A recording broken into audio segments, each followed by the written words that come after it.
Welcome back. I'm back. You're back. Hey, we back. Welcome everyone to this episode on the Ultimate Sports TV, guys. We saw an incredible week one in the NFL, an exciting one, really fun one to watch. We saw a lot of great performances by teams and players, everyone.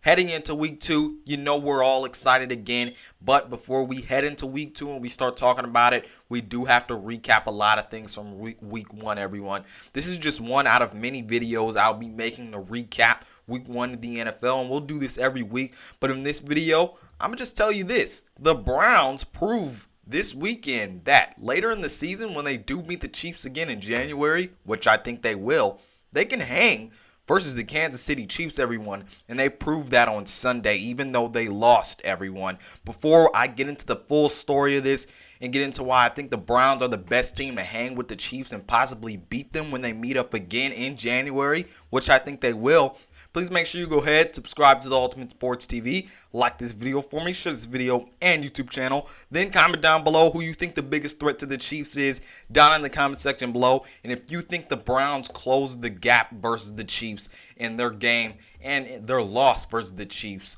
on Sunday, everyone, in week one. But now let's hop into this. Now, everyone, I've said this before. I think the Browns are the biggest threat going into 2021, and they will prove in 2021 that they are the biggest threat to the Kansas City Chiefs and to knock them off in the AFC. And although they lost on Sunday, which is very, very unfortunate for this team, given what circumstances took place in this game, knowing the Browns lost, I do think the Browns, next time they meet up with the Chiefs, which I think they will in January in the playoffs, I think the Browns will be able to hang with the Chiefs and possibly knock them off for the crown in the AFC. Now, this is a week one game, and the Browns, as you know, if you watch the game and know the story, the Browns in the first half were up 22-10 and only scored one touchdown in the second half, while the Chiefs really just took over the game in that half and won mainly in the fourth quarter. But when I look at it, you look at the whole story of this game, the Browns outplayed the Chiefs for 3 quarters. And people, what I'm about to say here is not to discredit the Chiefs or anything. We know who the Chiefs are. They're a dynamic offense. They won this game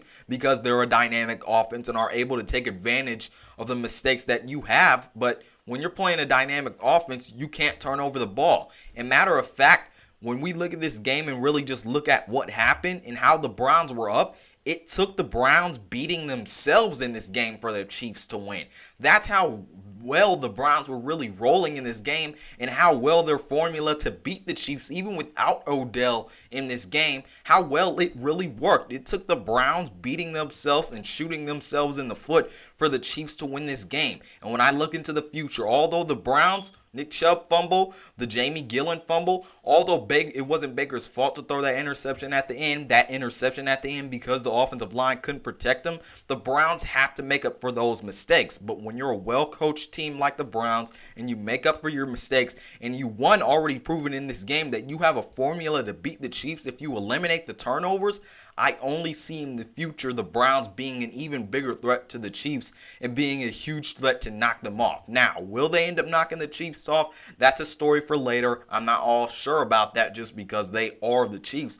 But in this game, I think one thing that we learned about the Browns is that without the turnovers, knowing they're a well-coached team and they take away the turnovers, which I expect them to, knowing they had the formula to try and beat the Chiefs in this game, before all the turnovers happened with the Nick Chubb fumble, the Jamie Gillen fumble on the punt that could have sent the Chiefs back downfield but put them at the 15-yard line. When you allow the Chiefs to take advantage of your turnovers and your mistakes, they're going to win the game because they have a dynamic offense. But if the Browns did not make those turnovers in crucial times in this game to really give the Chiefs offense good field position, knowing they had the formula to win and were putting that and executing it into play, the Browns were going to win this game as long as they didn't shoot themselves in the foot. But that's what they did. And credit to the Chiefs. They take advantage of your mistakes because they're an all-time great offense. But when you look at this defense, the Browns defense did their job early in the game. They were holding the Chiefs to field goals. They only allowed them 10 points in the first half. And The last defensive really drive of the game for the Browns, Myles Garrett and Jadeveon Clowney were in the backfield. Myles Garrett was credited the sack. They got pressure on Patrick Mahomes, and the secondary was able to hold up in coverage. So the last play, the last defensive drive of the game, the Browns defense came up clutch, and really throughout the game, through the first 3 quarters, the Browns defense was really doing their job. They were able to limit the Chiefs and what their scoring was. Although the fourth quarter was really a story for the Chiefs because they're going to score. When you look at it, the Browns defense, even for the first time together with I think 10 new starters, 8 new starters on their defense, they did well limiting the Chiefs in the first few quarters. But when it came down to it, the Chiefs are going to score the ball, and you have to play complementary offense and defense if you're the Browns, and they didn't do that, and it took the Browns shooting themselves in the foot in this game for the Chiefs to win, and you cannot allow that to happen versus the Chiefs because they are going to take advantage of your mistakes. Now, one thing that people are looking at a lot is Baker's interception at the end of the game, and when I look at it and people want Baker to make the right decisions at the end of the game, he made the right decision. And that was trying to throw it out of bounds, but it ended up as an interception because something happened with the blocking on the Browns' offensive line, and the Chiefs were able to trip Baker Mayfield up, and that ended up the throw being short and not getting out of bounds in time. And the throw was slow and short because Baker was tripped. He wasn't able to throw it out of bounds. But when I look at that, Baker made the right decision, and that shows growth in his game as a quarterback. But in those situations, interception was the final straw in the cause of really that game ending for the Browns. Baker Mayfield does have to do better, but when you look at it, you cannot really blame just Baker Mayfield for that play because that would be having it out of context. The Browns offensive line, one weak link on it, did not block well enough. Although this is the best offensive line in the league, that play did not go well for the Browns. When you have a guy tripping Baker Mayfield when he made the right decision, you can't really put all the blame on Baker Mayfield for that. And really in this game, I think Baker had a good game. He made the right decisions, although he didn't have any touchdowns because his running game really took over getting into the end zone. Baker still had over 300 yards, which a lot of people want Baker to have, and he didn't really have last year. He did have in this first game this year. People don't really want to credit him with that. Look, Baker does have to get better in making the right and actually executing the right plays in those times in the fourth quarter, and I get that. But really, when you look at it, you have to give Baker credit for what he did in this game because he is clearly improving. He took way more deep shots than we saw last year, and even more from dropping back, not just play action pass. Baker had a good game, but when it came down to it, he threw the interception. And you really have to point to him for throwing that interception, but you can't point it all to him. He made the right decision. His offensive line just had a small kink in blocking, and the guy tripped him up. Really, when we look at what turnover really held the Browns back most in this game, I would say it's the Nick Chubb fumble. He was running the ball.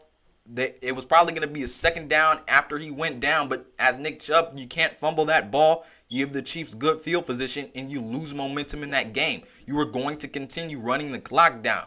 And really, when you look at that Nick Chubb fumble, when you look at the Jamie Gillen fumble when he fumbled the punt and still could have kicked it, the Browns they wouldn't have been able to be in that situation where Baker Mayfield is throwing an interception at the end of the game. They cannot shoot themselves in the foot, and if Nick Chubb did not fumble that ball, we could see the Browns possibly scoring a touchdown on that drive. Now, look, I just think the Browns showed a lot on this game. I think their defense, to be their first time playing together, they played really well, and I only expect them to get better. The defense will be better down the stretch of the season. Now, look, I'd say the defense was clutch in the moment when the Browns needed them, and that's what great defenses do. I think the Browns can hang with the Chiefs because it took for the Chiefs to win this game, it took the Browns beating themselves for the Chiefs to win this game, everyone.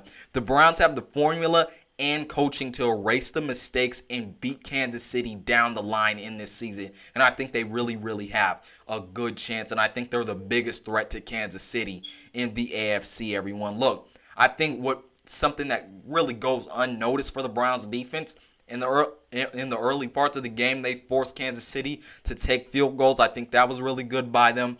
Baker threw for over 300 yards, although he didn't have Odell Beckham Jr. I only expect that to get better. Baker is improving, and I only expect the Browns to get better. You can't blame that interception all on Baker Mayfield, but he does need to do better. You cannot warrant Baker Mayfield from doing better. But look, he made the right decision. Just next time, the Browns have to do better versus an offense that is going to score at will no matter what. Their defense did the job in the last seconds. The Browns can just not shoot themselves in the foot. And if they didn't do that, they would have won this game because they had the formula to beat Kansas City, everyone. And I think next time these guys meet up, it will possibly be a different story, everyone. Other than that, tell me what you thought of this Browns-Chiefs game down in the comment section below, everyone. Other than that, this is Malik Hicks, a.k.a. The Ranker, the Ultimate Sports TV, signing off. Peace out, and I'll see you on the other side.